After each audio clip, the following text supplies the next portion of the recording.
Army जवान की रिहाई होनी चाहिए। होनी चाहिए, बिल्कुल होनी चाहिए। आप लोग उसमें जो भी सहमति होगा आप लोग करिएगा। बिल्कुल करेंगे। आप ने इलाज कहाँ करवाएं? इलाज बीरगंज हुआ। इंडिया में हॉस्पिटल नहीं था क्या चाचा? इंडिया में हम लोग गए थे यहाँ ऐसा आपको कोई आकर के कहा कि कंप्रोमाइज करो, तुमने ये किया वो किया, ऐसा नहीं कहा ना? नहीं, कोई नहीं कहा। मैं यही जानना चाहता हूँ। आपकी ज़मीन भी महंगी है और आपकी घर भी महंगा है, तो आप गरीब कैसे हैं और मजदूर कैसे लगा सकते हैं आप लोग कि यह क्या गरीब का घर है? क्या चाचा आपको लग रहा है कि यह गरीब का घर है? ये चीज़ वास्तविकता को मैं जानना। व्यक्ति जब गाड़ी चलाता है तो वो चाहता है कि मैं किसी को ठोकर मार दूँ? ना, नहीं चाहता है। नहीं चाहता है ना? तो इस वक्त हम लोग रक्सौल के लक्ष्मीपुर में मौजूद है, जहां पे एक हमारे देश के सेना आर्मी जवान से ये चाचा को एक्सीडेंट हो गया था और एक्सीडेंट होने से इनका हाथ टूट गया था और इनको नहीं देखा गया और दो वर्दी के जो खेल में, दो वर्दी के झगड़ों में पिसा गया इनका परिवार और पिसा गए ये। इनका इलाज जो है, इलाज के लिए तरस गए और ये दर्द से करा रहे हैं। इनको देखने कोई अभी तक नहीं आया और पुलिस वाले अपना मनमानी करके और अपना झगड़ा करके कहीं भी अपना वर्दी बचाने के चक्कर में पड़े हैं, लेकिन इन गरीब को कोई देखने नहीं आया। आइए इन चाचा से हम बात करते हैं, आपको बताने का प्रयास करते हैं कि वास्तविक मामला क्या है और ऐसा क्या हुआ कि यह पूरा देश में प्रारूप ले लिया और गंभीर मुद्दा बन गया। क्या नाम हुआ चाचा आपका? तैयब मियाँ। तैयब मियाँ, आपका हाथ कैसे टूट गया? हम जा रहे थे दाढ़ी बनवाने और नमाज पढ़ने। जी, मुझसे बनवाना था। अच्छा तो हम जा रहे थे, अपने साइड में ही थे, अच्छा जब तक वो पीछे से गाड़ी खूब स्पीड में था अच्छा।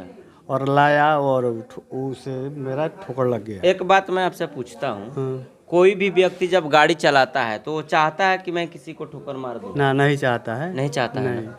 तो ये होनी है, हो जाती जी है। जी जी। तो आप लोगों ने, आप गरीब परिवार से बिलोंग करते हैं, जी जी। तो आप लोगों ने ये FIR क्यों किया? हैं? केस काहे कर दिया चाचा आप? गाड़ी नहीं था थाना में। थाना में गाड़ी नहीं था? ना, इलाज कौन करवाएगा। अच्छा, इसी के चलते कर दिए। जी। कितना पैसा लग गया आपको इलाज कराने में? 80,000 रुपया लग गया। 80,000 लग गया। अच्छा, आपके घर में कौन कौन है? कोई कमाने वाला व्यक्ति वगैरह? कमाने वाला एक अकेले ही मैं हूँ। आप अकेले हैं? कितने बाल बच्चे हैं आपके? 5 लड़कियाँ, 1 लड़का। लड़का छोटा है या बड़ा है? वो लड़का काम सीखता है। काम सीखता जी। है, यानी आपके कमाने से आपका परिवार चलता है? जी। तो आपका इलाज का पैसा कहाँ से आया? इलाज का पैसा वो जैसे गांव के चंदा लोग किए हैं और कुछ मैं मेहमान से कर्जा लिया हूँ। सच्ची बोल रहे हैं चाचा? सच। तो आप ने इलाज कहाँ करवाएं? इलाज बीरगंज हुआ। इंडिया में हॉस्पिटल नहीं था क्या चाचा? इंडिया में हम लोग गए थे यहाँ ईसा डॉक्टर के पास। जी। तो वहाँ गए तो वो एक्सरा लिखे, एक्सरा कराए हम लोग। अच्छा। तो एक्सरा देखे तो बोले वो हमसे नहीं होगा। अच्छा। हाँ, तो रेफर कर दिए। सदर रेफर किए होंगे? तो नहीं, वो रेफर किए तो हम लोग सरकारी अस्पताल में गए। अच्छा। तो वहाँ भी गए तो वहाँ भी इसका इलाज नहीं था। हाँ, यहाँ ऑर्थो स्पेशलिस्ट नहीं था। हाँ, हाँ, तो वो रेफर किए सदर अस्पताल में। अच्छा। तो हम लोग हमारा तकलीफ बहुत ज़्यादा बढ़ता गया। जी जी। तो हम कहे कोई नज़दीकी अस्पताल में ले चलो लोग। अच्छा। तो लोग बीरगंज ले गए। तो बीरगंज में आपका कब का पुर्जा बना हुआ है? उसी डेट में, सेम डेट जी, जिस दिन एक्सीडेंट हुआ उसी दिन बना हुआ है।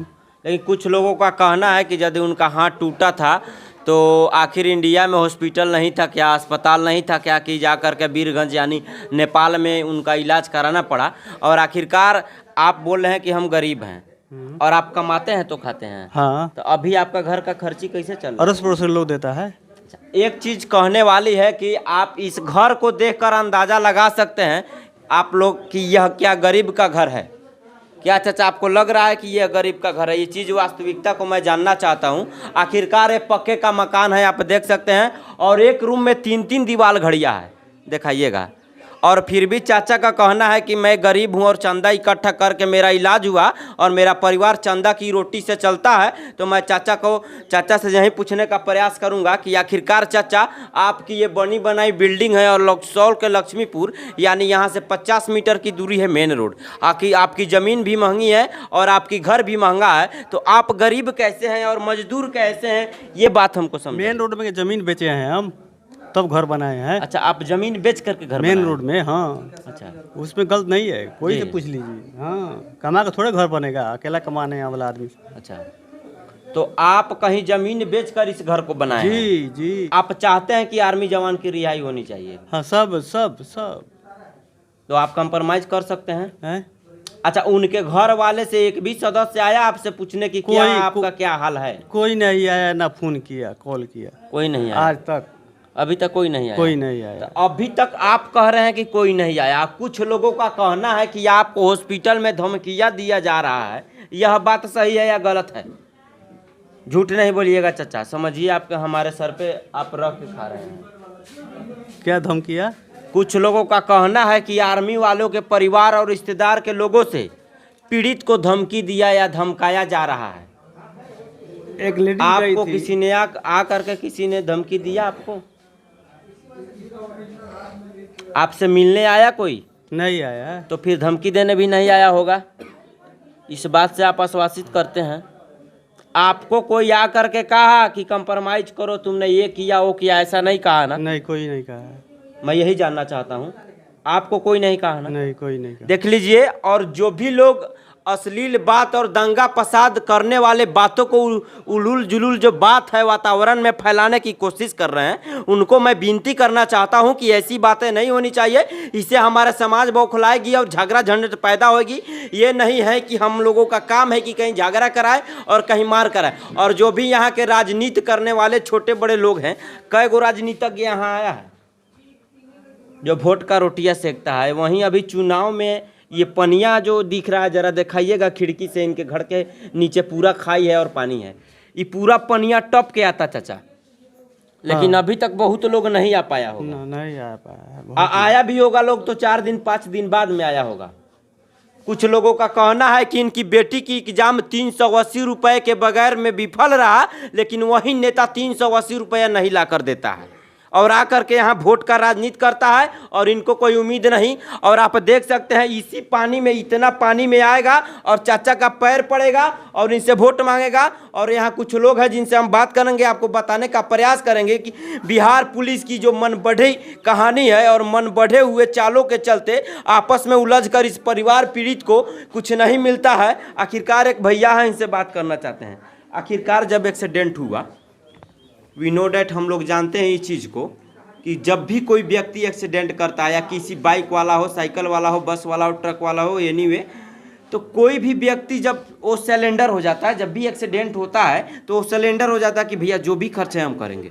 ये चीज़ तो आप भी भैया वाकई बोलिएगा। बिल्कुल बिल्कुल। कारण क्या हुआ वो भी तो बोले होंगे, मिलिट्री वाले थे, आर्मी वाले थे कि भैया हम भी इलाज कराएंगे, कि उन्होंने इलाज कराने से मना कर? जब इनसे बोले होते, जब ये बात बोले होते तो इतना बात ही नहीं बढ़ता। वो इलाज कराने से मना कर? इलाज के लिए मना कर रहे थे और बोले कि ये हाथ पहले से टूटा हुआ। अच्छा, अब इतना में आदमी गुस्सा हो गया। हालांकि वीडियो में देखा जा रहा है कि कुछ ऐसे बातें आई है कि तुमने वहां रहकर मुझे मार खिलवाया वगैरह, ऐसे बात आया है। यहाँ पे कोई बात ही नहीं हुआ, सारे बात। अच्छा, जो भी सोशल मीडिया पर वीडियो वायरल हुआ, जो तो सत्य घटना है कि वहाँ जांच भी हुई है और जो जितेंद्र सिंह से वो निलंबित भी हुए हैं, तो उसमें जो आप क्या कहना चाहिएगा कि किसी बीच चौराहे पे किसी आम पब्लिक को भी मारने का अधिकार पुलिस को नहीं है, कानून नहीं देती है, और उन्होंने एक हमारे देश के गरिमा को दौड़ा कर मारा है, इसमें आप क्या कहिए? ये गलत बात है, ऐसा होने नहीं चाहिए। होना नहीं चाहिए ना? इससे आपको भी खेद है? बिल्कुल खेद है। क्या आर्मी जवान की रिहाई होनी चाहिए? होनी चाहिए, बिल्कुल होनी चाहिए।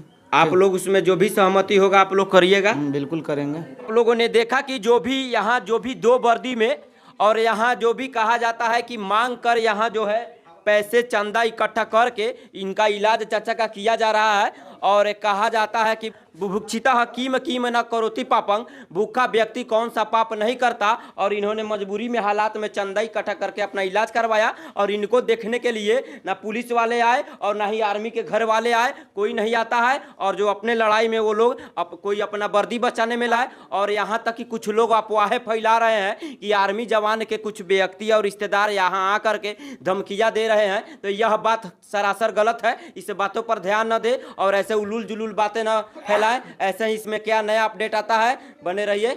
जय हिंद।